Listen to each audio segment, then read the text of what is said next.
Today we will be going over the first video in section 4, creating responsive user interfaces, structuring your UI with Masonry.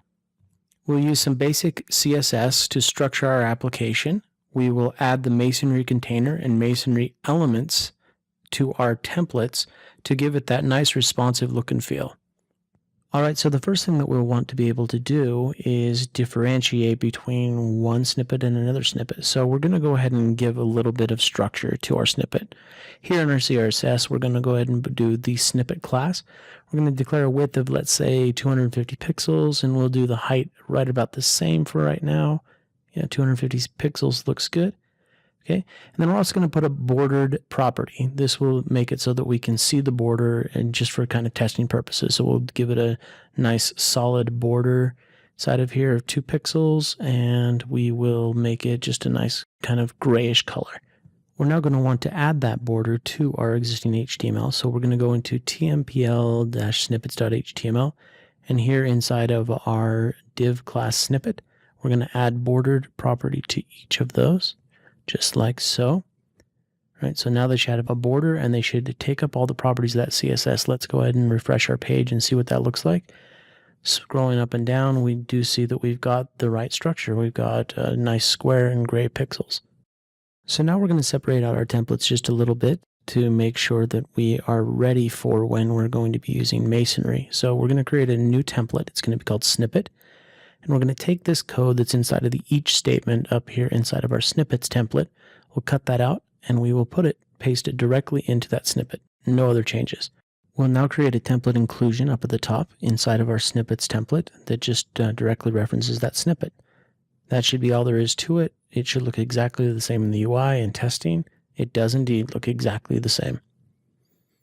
All right, so now we're ready to start adding the Masonry container and the Masonry elements. We're going to start here inside of our top container inside of snippets, and we're going to go ahead and do a hash Masonry container. Okay, that's the declaration to include the Masonry container. We're going to give it a proper ID, which will become important for anything that's going into that Masonry container, and we're going to name it very originally Masonry container. Okay, we're going to set a column width, and this is just a kind of a division to let us know where to break to the next line. And then we're going to give a transition duration. This is just for animation effects. We'll give it just a 0.1 second transition effect.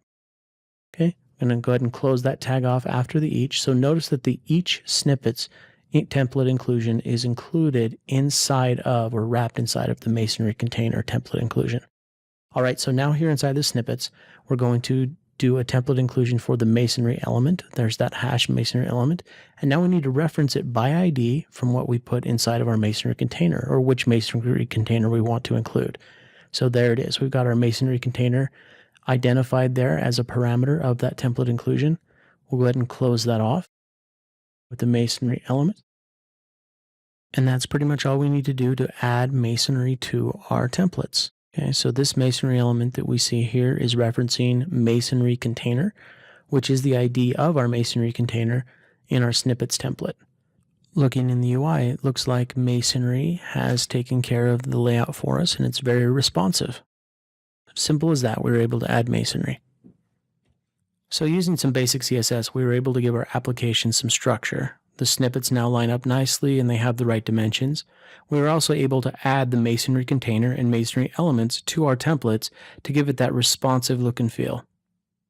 Our next video will be styling with Bootstrap, where we'll really give it that polish and that professional look. So thanks for watching, and we'll see you then.